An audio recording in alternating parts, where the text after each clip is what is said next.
asked you for a chai latte, what I meant to say was, I was walking past, I saw you in the window. To be honest, I only came in here because I had to know what your voice sounded like. Instead of saying that, I got really nervous and ordered the first thing on the menu. I don't even know what chai is. Or a latte, for that matter. I imagine that when God made you, I bet he cussed for the first time. I bet he turned to an angel, gave him a high five and said, God damn, I'm good. Or me damn, I'm good, because he's like God, right?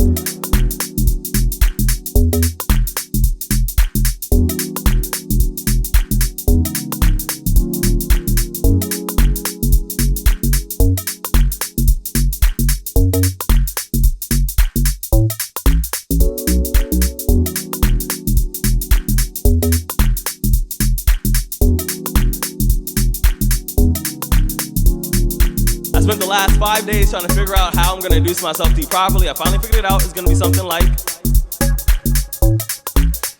hi. That's all I got so far. But I think it's a good start.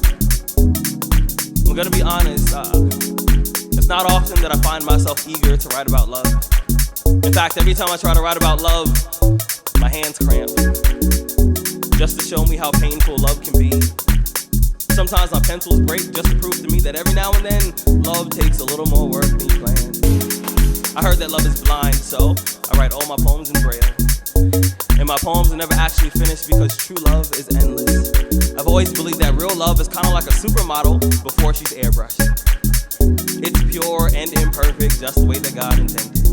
I'm gonna be honest, I'm not much of a love poet. But if I was to wake up tomorrow morning and decide that I was gonna write about love, my first poem, it would be about you. About how I love you the same way I learned how to ride a bike.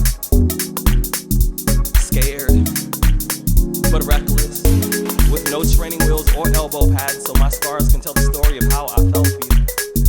I'm gonna be honest, I'm not much of a love poet.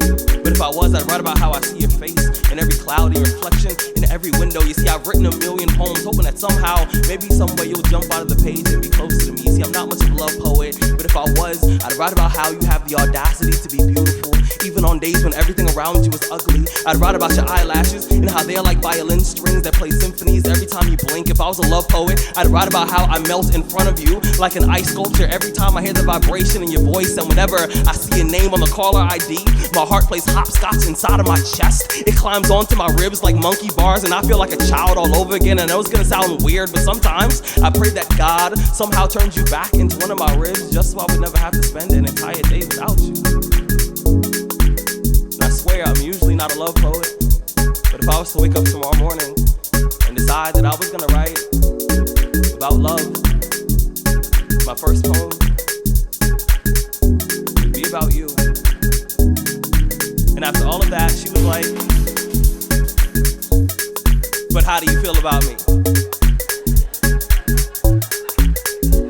And I said, put it like this. I want to be your ex-boyfriend's stuntman. I want to do everything he never had the courage to do. Like trust you. See, last night I had a dream. In this particular dream, I died in my dreams, awoke not knowing I was still asleep and decided to walk. See, that night, I walked in my sleep, I slept in my walk, I walked backwards until I saw you for the first time, and I could barely muster the courage to introduce myself all over again. You see, I've been trying to find the right words, I've been trying to take the right steps for what seems to me like thousands of years, but something always seems to go wrong between us. We lived in Egypt, I was the Pharaoh's slave, you were his daughter. Loving you led to my death. They claimed I seduced you, and after they stole my life, I was resurrected as a mason. I made the foundation for your house. We met eyes for 2 seconds. You left and I didn't see you again until I died. I came back as a caterpillar. I turned into a butterfly. I landed in the palm of your hands. You brushed me away and the rejection killed me. When I woke, I was a kick drum. You were a snare. We were both owned by this drummer named Cozy Cole, and when he died, so did we. But I came back just to look for you. I left notes in random places, hoping that you would stumble across them. I carved our names in trees and then prayed that it would jog your memory. I whispered your name in the wind, hoping somehow, maybe some way, my voice would reach you, but it didn't, and I died. I died early. I died young with breadcrumbs in my hand, just hoping that you would find me, but you never did, so they buried me. When back to earth just so I can look for you. That's why sometimes when we hold hands, every so often, I hold on a little too tight, and I'm sorry. I just don't want to lose you again.